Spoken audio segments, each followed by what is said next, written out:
Thank you for joining us on News Now. Now, are you worried about the South-South region may again witness unrest and damage to oil facilities by the militants?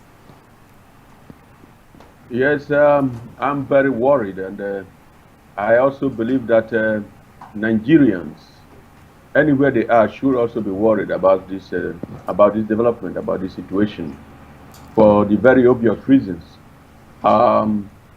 The Niger Delta remains the hub of crude oil exports in this country that accounts for all the foreign exchange, majority of foreign exchange earnings of this country.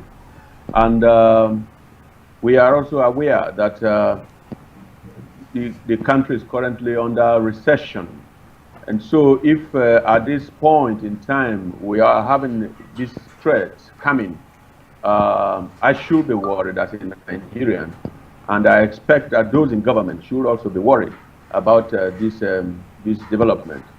I also hold this view because in the past few years, 4 years of Buhari administration, the Niger Delta have been relatively peaceful. The youths have been peaceful in the Niger Delta.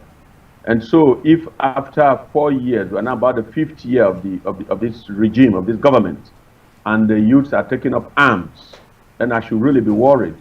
And I expect that government should be worried that people that have been peaceful, even though at some point they had resorted to armed struggle, they all decided to drop their arms and they decided to give peace a chance.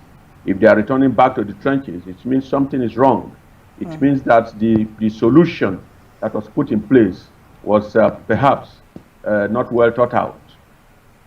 Now, considering all of this, do you think the militants have any justification to take up arms now, since states in the region are steadily receiving the 13% oil derivation and the NDDC funding? Well, I'm someone who does not really believe in the resort to violence to resolve issues. But on the other hand, you also have a situation where if you do not allow peaceful negotiations, if you do not allow peaceful protests, you are also going for the alternative, which is the armed struggle. It is not to say that, yes, one justifies the need for anybody to take up arms against the authorities or to take up arms against their people. But perhaps, again, it is a case of people now being pushed to the wall. If you go around the Niger Delta, you find a situation where the place is still grossly underdeveloped. You have an army of youths unemployed across the Niger Delta. And if you look at the way government has been development programs across the country, you really see that Niger Delta have been really, really neglected over these years. We have a situation where the east-west road is still not attended to as we speak. We have a situation where most of the roads around the Niger Delta are in deplorable states, in very terrible shape and conditions, even given the situation of the terrain. Look at again the recent flooding that swept through the Niger Delta. It was as if the people do not belong to Nigeria. And so you begin to wonder what is happening.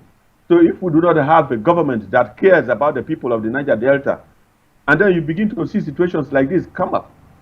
So if the people resort to blowing up oil installations, that will have its own consequences, not only on the economy, but also on the environment. It will degrade the environment further. It will destroy the environment further.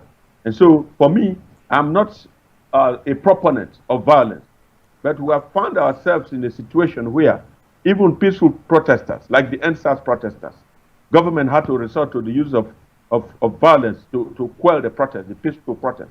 So when you don't want peaceful protest, people come, they have a meeting, they issue communique, you don't want to attend to the resolutions of the communique. Then again, you may begin to be asking for this kind of situation that are coming, which is really, really unfortunate for the nation. All right, thank you very much, Mr. Leo Ataku, because definitely I was about to ask you what you think the missing link is in your response to my very first question, but I think you've answered all of that. But thank you very much, Leo Ataku, for lending your voice to this matter. That was...